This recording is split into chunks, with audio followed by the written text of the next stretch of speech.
Few things that are left in the State Gallery from Mikhail Sokolov, an amazing man who thought his pictures were really very, very sophisticated.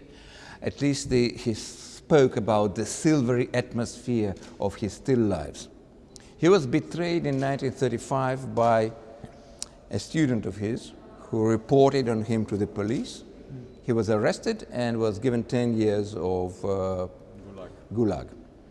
He survived that, and in 1945, when he was dying of hunger, he was left from prison, liberated, and he lived 2 years more.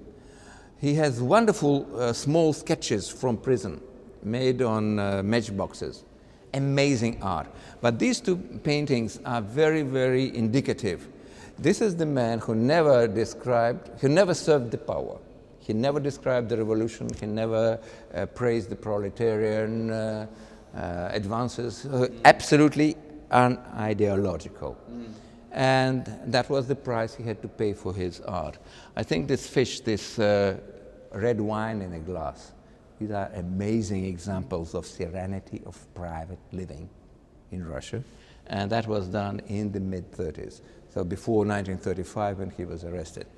There was another man from proletarian origin, from Belarus. His name was Semashkevich, and we will now have a look at two of his pictures because the rest of his art is completely lost.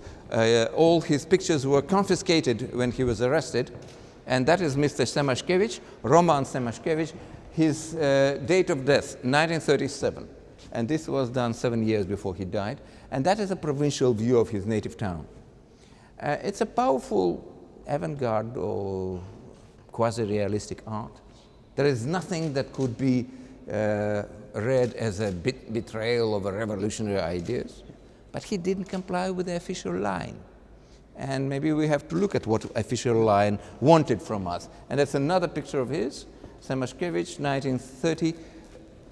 Automobiles came into life. The roads were not yet good, but the cars were already there.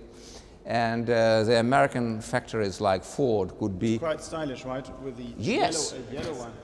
Exactly. And the two passengers on the back seat, and they're enjoying the atmosphere. Well, it's brisk. It's a very interesting style of his. So, it could be French, actually. It doesn't really... if you right. ask me which was the nationality of this artist? It would have been in Normandy or right. Britain, somewhere. And the colors are nice.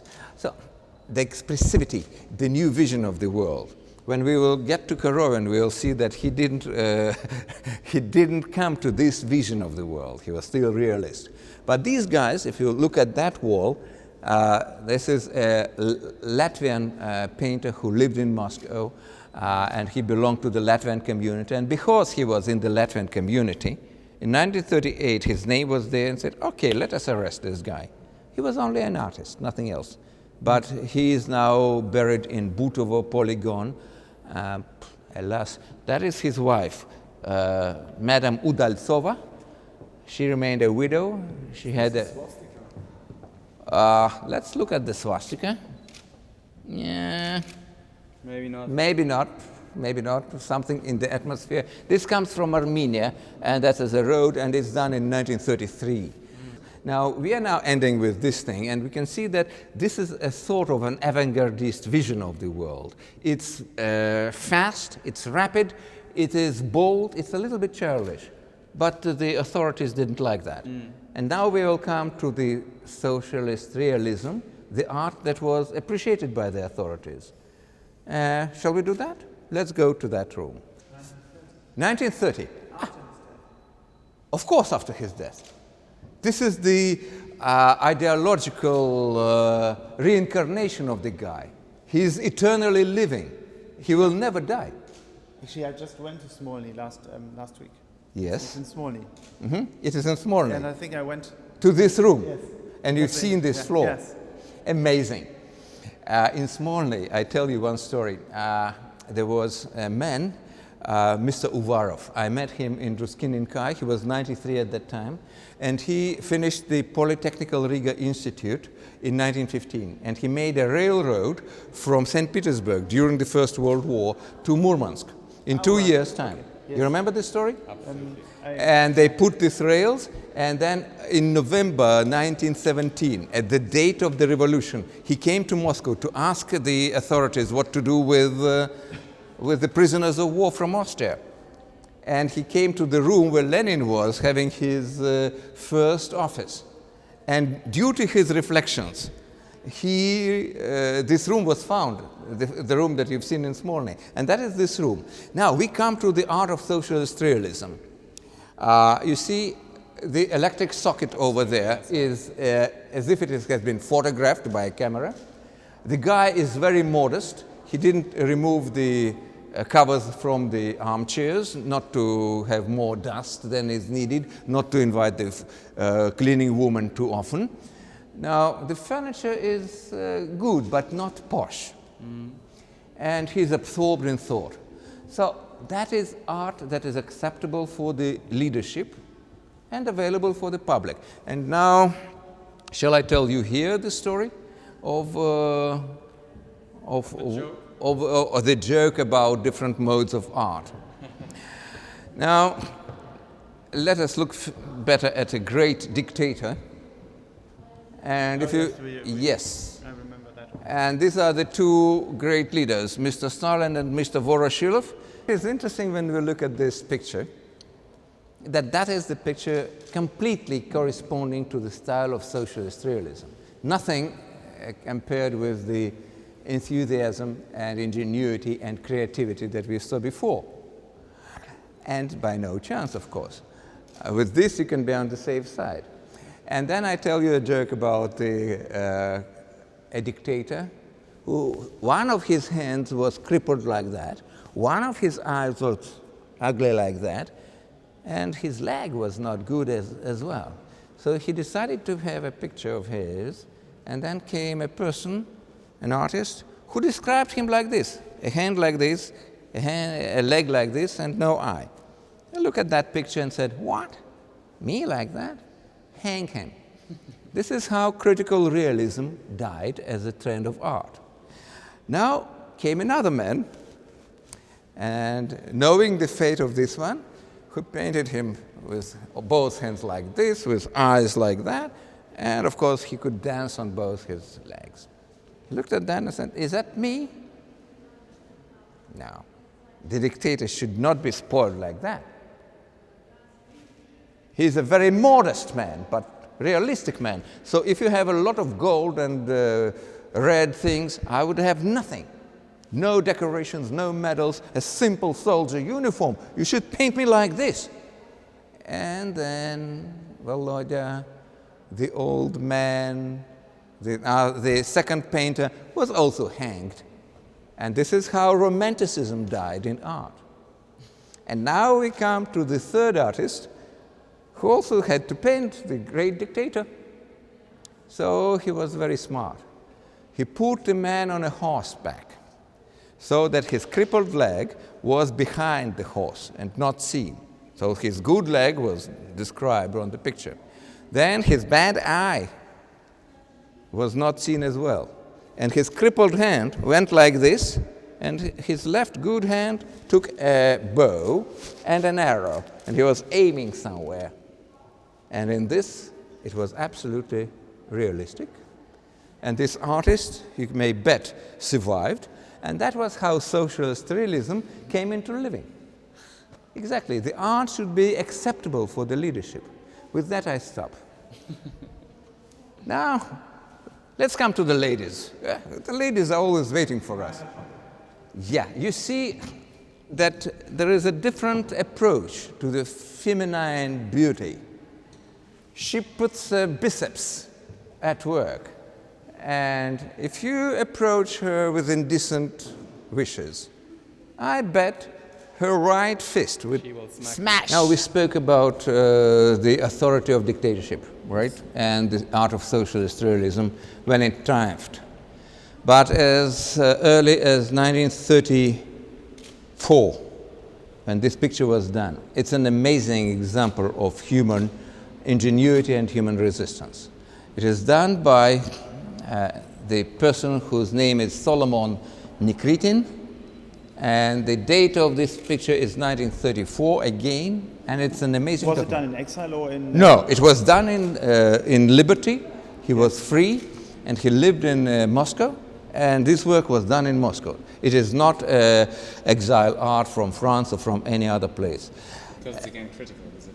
It is absolutely critical of the regime that now crushed on those who were dissidents, who were not in the regime of terror. Now the state terror, we're now all in the state of terror, but it's luckily not the state terror, at least nowadays, at this particular moment, though the tools are all there, all installed, we know that, and we have to be aware of this danger. But when it is there working, then you are summoned to a big hall with a podium and a few steps, and there is a red cover which turns into blood, clogged blood color, brownish blood color of the cloth. And then there is a tribunal, a troika or a 5. Now you have here a 5, and they have just pronounced the judgment.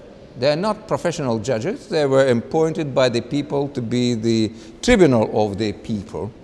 And then they tell you that you are the enemy of the people. And then the sentence is done by this gentleman, and you see he is very strong in his expressions. His fist is crushing on the enemies, while the rest people do not care about you at all. They think, forget about this man. Only this intellectual is somehow reflecting a little bit, but the peasant guy in a commissar jacket is looking backward. This one is expecting the new one, the new victim to come, so the machine is working. And the only privilege you have is this glass of water from the jar, because when they are told 10 years without the right to make letters, that means it's capital punishment. And then your throat is, and then they give you the last mercy of the people, the glass of water. I think it's an amazing document, absolutely. And then from this document, we shall have a look at this document. We also had a new economic policy, liberalization, and this is done, and 1928.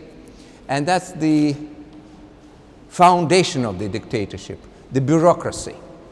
And the face of bureaucracy is seen very well. Покажи рожу этого хрена. You see, again, the bow tie, but not the type of Merhold bow tie. Yeah. The bow tie of his own. His wife is now sitting in the chair of a count or viscountess. His 2 kids are dressed in wonderful dresses from the Paris magazines, not bought in the local village store. And they are enjoying life. So these are just 10 years after the revolution. Exactly. The new generation came, but not the one we expect to be with. We don't want this generation. We want a creative generation. And that is this generation. These are these young pioneers we are looking at. We are after. Now they're trumpeting, they're marching. And this young pioneer is leading us to the future, to the bright future. Then they're making music, and that is the Neue Generation. Will they be what will be their future? We're not all following one just because of the music. We're yes. going our own ways. They are all following. Aha. That's why they really want to follow. That's where they live? That's where they live. Let's come to see where they live. And this is done by Luchishkin, and the same artist who made an ideological painting. He made in 1926 an absolutely anti-ideological painting. Тут надо ее снимать близко, с приближением. Сначала на девочку хотелось бы посмотреть. Now, this is May 1st celebrations in 1926, and the girl is nicely dressed, and she had a red balloon of a dream of hope of a revolution. Let's go. But unfortunately, this balloon, she lost it, and the balloon is gone. It goes into the skies, it disappears. It is no longer with us. That's only what's shown in the street, and what's hidden in the houses you can only see. No, we are not finished yet with the trees, because there is not a single green leaf on these trees. It's empty. And the fence here is saying that there is a Berlin Wall. There is nothing behind it. Finished. No world. No planet. The yard is finishing there. But if you look at the life, like you said, in the apartments, you can see that There are curtains here. Посмотрим в окна. Посмотрим, что в окна. This lady is making her hairdress. There are some flowers in this window. There is a jar, and there is no refrigerator. And in this window, you can see some meat that needs the cold atmosphere of the early morning breeze. And there is a lady that gives another young generation, like her and this one. And the old generation said, we are fed up in 1926, we are fed up with all your innovations. And the man, покажи этого мужика близко, and the man hanged himself. So you can see that it is surrealism or expressionism, I don't know what you call it. Maybe in 1926 in Germany we had the same difficult times during the inflation, and there were artists who described the hardships. And that is true. Now let us walk to that wall and come back to the beauty. Сейчас, полсекунды. And the beauty is here with Mr. Lebedev, who was admiring, Renoir, and this is Renoirian picture, like that one as well, this nude portrait of a girl. So private life was also important. And let's look at this wall, at a wonderful painter called Istomin, and that's a girl reading a book, and a reproduction from Rembrandt, and a Greek statue. And then we come to a complete masterpiece. Подольше на него задержи.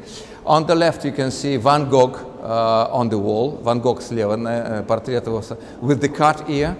And this is a cold Moscow winter day.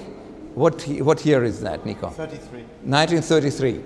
And they're making ready for exams. And it's an amazing combination of pink and greens and the wonderful silhouettes of the girls who are studying. That is a real new generation. We are looking at them to learn a lot about science and to comply with it. One of them left memoirs about this man, Konstantin Istomin, and he said this picture was standing there for 3 months, and then he said one day he invited her and said, now I will finish it with the one final brush stroke, and that will be the touche de maître.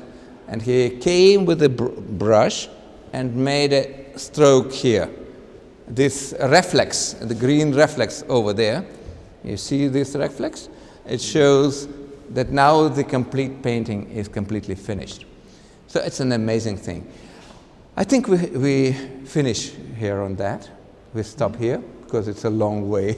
We talked a lot. Maybe if the public would like to learn more, we will make another film next time. But now we shall stop at that. Maybe we'll go to a graphic room for a while, a little while. Thank you. That painting. It seems to have so many questions in there. Let us look at this painting together. Now, first I want to say that this is a huge painting, and this painting is done by a girl, by a lady who was very young. Her name is Esther. She was from Ukraine, from Kiev. She went to Venice, and she made a vision painting like that at Panno. She later became theater decorator, and she describes different signs, and you can read the inscription there. If you look at this picture, you can see the words, slova, смотрим, Pax tibe marce, that means the slogan of the Venetian Empire, or Venetian Republic as they called them, but they were the heirs of Byzantium in a way, through the San Marco. And then you see the face of a lion, if you can come closer, подойдем поближе. Look, these are the wings of a lion, and that is over there. You can see the same wings and the same face of a lion. That is this emblem of Venus, and you can see the gondola. That is the end of the gondola. Now we can see the Palazzo Ducale. Yeah, this thing as well. There are another, if we come closer to the lion, we can see another lion over there, and a few more gondolas. So it's expressivism, it's a little bit of cubism, but it's amazing how she combined all these signs of the place, of Italian place, with different images, with different reflexes, with the burlesque and the carnival fascination of different colors. So I think that's a wonderful achievement in terms of picturesque developments of the early 20th century. We hope that we could have something similar in the 21st century. Unless we don't so far, maybe we will have, maybe the new generation will give a new breathe, but that new generation really gave something new for us, and we can still enjoy many, many things from what they are doing. Let us look at one of the brilliant men who knew how to paint in colors, and he's over there. His name is Aristarch Lintulov, and that is the picture of early 20th century. It is done in 1915. Look at that man. The picture is called Moi-même. This is a self-portrait, like a great painter. I'm like a great painter. Oh, he's posing. He has wonderful pantaloons, apparently taken from France. And he's dressed in a robe that shows that he is a real master of arts. But his brilliancy in making colors match can be seen when you sniff the picture. If we are allowed to sniff and look very close, we can see that, подойдем поближе к этим кускам, we can see that these are not colors, these are foils. Like here, you see? That piece is a piece of foil from the chocolates, and that's another piece of chocolate paper. And here, a piece of chocolate paper with a texture. You see, текстура, видите, наклейки, это шоколадные фантики здесь, фольга от бумаги. Но написано так красиво, что вам кажется, что это единое произведение. Вот в этом искусство художника. That's the brilliancy of the artist. And his face is amazing. Now let us try to look how he viewed Moscow. He invites us to visit Kremlin. Shall we see Kremlin with his eyes? We shall. We shall. That is Kremlin? That is 7 meters high, this one. And there are 3 more. And they are located on the Senate Square inside Kremlin. Now, the funny thing is what he did with it. He came to the bell tower and he painted the bellman. But he painted the bellman in action. That is one of his movements, and that is another movement.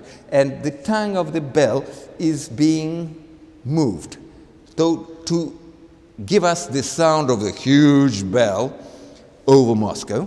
And when it hits, you see the Virgin Mary and small Jesus, the icon on the bell. That is the bell itself. It's a very realistic picture.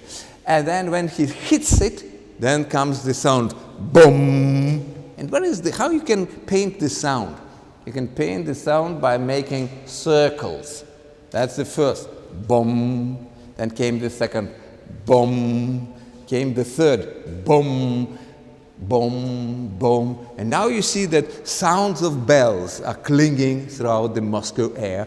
And then the structures of the buildings start to be shaking. Колокольня Ивана Великого начинает разламываться, она качается. Apart from these wonderful bell sounds which are made in circles, you see the variations of color. These variations of color are amazing, from blue to pink, from blue to pinkish, greenish, brownish, with dark blue to ultramarine, to violet colors, to gold colors, an amazing vibration of colors. It's a very coloristic picture with lots of wonderful discoveries. And then, if you want to walk from Kremlin down the ring of boulevards, we'll go to the boulevard which is called Tverskoy Boulevard. Now, we are on Tverskoy Boulevard.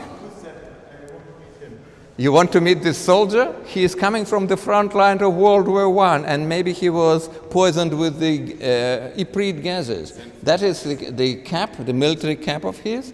That is a lady with a bonnet, you see, voilette, that is the covering her face, that is her shoulder, and that's the collar of her coat. And then there are two more people walking this boulevard, a lady and a man in a hat. That is his nose and his lips.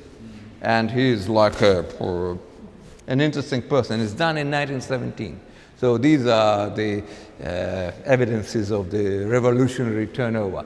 But the interesting thing on Tverskoy is Mr. Pushkin, the famous Russian poet, and his sculpture you can see even today if you go there.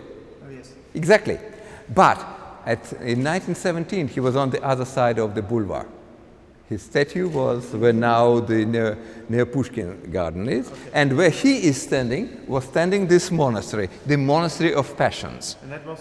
That was demolished in 1935. Nobody needed monasteries. They removed the monastery, they put the cinema Pushkinsky, and they put the monument over there with his head. Opikushin was the sculptor who made this monument. I think it's an amazing thing in terms of colors and the monastic buildings with reds and greens and the combination of triangles, cubes, but it is not cubism. He knew about Cubism. It's an interesting story. Picasso, who invented Cubism with Georges Braque, he uncovered that when the Russian painter Vrubel was shown at a Paris exhibition in 1903. He stood for hours watching the different crystals painted in a sitting demon by Vrubel. Vrubel died in 1910. Then came Cubism, and then came Linturov, this guy, who visited Picasso's things and remodeled Vrubel Picassoan things and reinvented Cubism in a different way. Here, Cubism is technicality. It is not done for the sake of cubes. It is done for the sake of expression. And I think expression is very powerful here. Do you agree to that? Absolutely. Absolutely. An amazing piece. Well, let's stop at this because the viewers so much. It's been so interesting, and I believe it's also been so interesting for all those who watch it at a later stage. maybe For we'll the show. coming generations looking back to us being a new generation today. Yeah, that's a good reflection. A flashback. Yeah, agree. So we have to, for the cameras, we have to Posing for the cameras and for our neue Generation. Yeah. Okay, good. We'll continue trying. We will definitely. Yeah, absolutely. Спасибо всем.